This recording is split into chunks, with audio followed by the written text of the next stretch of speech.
Ang programang ito ay rated SPG. Striktong patnubay at gabay ng magulang ang kailangan. Maaaring may masiselang tema, lengguwahe, karahasan, sexual, horror o droga na hindi angkop sa mga... To meet the new co-owner of Apex, my daughter, Justin. Hi, cuz. Narito na nga ang ating mga karagdagan na aabangan sa bagong yugto sa abot kamay na pangarap. Kinagulat nga ng mabalitaan dito ni Giselle. May tumawag sa kanya at ibinalita na buhay pa pala itong kanyang anak at pinapangalanan na ito nga ay si Justin. At dito naman na matagumpay ang pagtulong dito ni Annalyn upang gamutin itong kanyang lolo Pepe. At dahil sinabi noon ni Don Pepe dito kay Giselle na marami pa daw siyang pwedeng gawin upang makabawi dito sa kanyang anak. At ito na nga ba ang kanyang tinutukoy na matatagpuan? Itong isa pang apo dito ni Don Pepe na si Justin, na anak nga dito ni Giselle. At dito naman na magbabalik muli sa Apex Hospital itong si Annalyn kasabay ng mga bagong karakter na kanyang makakasama at makilala. At isa nido itong kanyang pinsan na anak ni Giselle na si Justin. At dito naman na ipapamana pangsamantala dito ni RJ at Giselle sa kanyang anak na si Justin itong Apex Hospital. Kaya ipinakilala ito ni Giselle sa kanila bilang co-owner ng Apex. At nagulat naman ang lahat na biglang dumating ang anak ni Giselle na si Justin.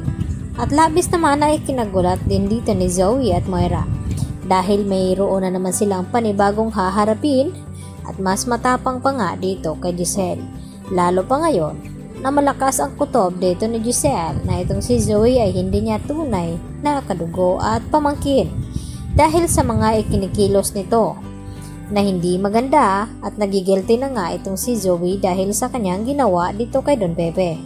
At sa muli ng paggaling ni Don Pepe ay kasabay nito ay masisiwalat naman ang mga sikreto nila Moira at Zoe at Carlos na matagal na nga nilang inilihim dito kina Lynette at Annalyn at lalong lalo na dito kay RJ.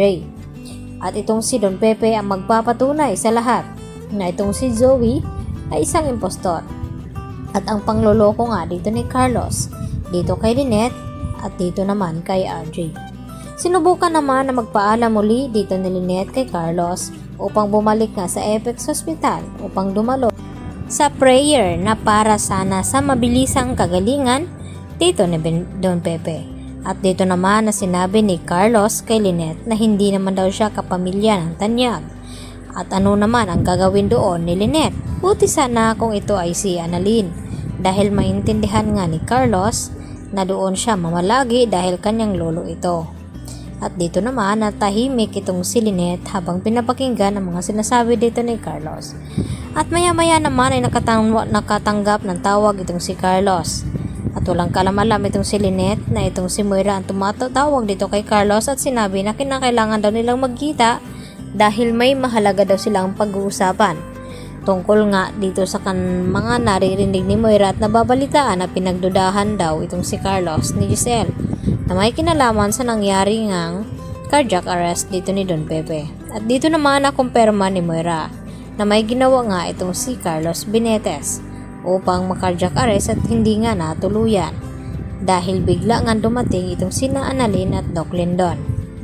At dahil dito magugulat naman itong si Carlos sa ibabalita din dito ni Moira sa kanya na nagiging positive ang resulta ng fingerprint dito ni Zoe doon naman sa presento ng mga pulis.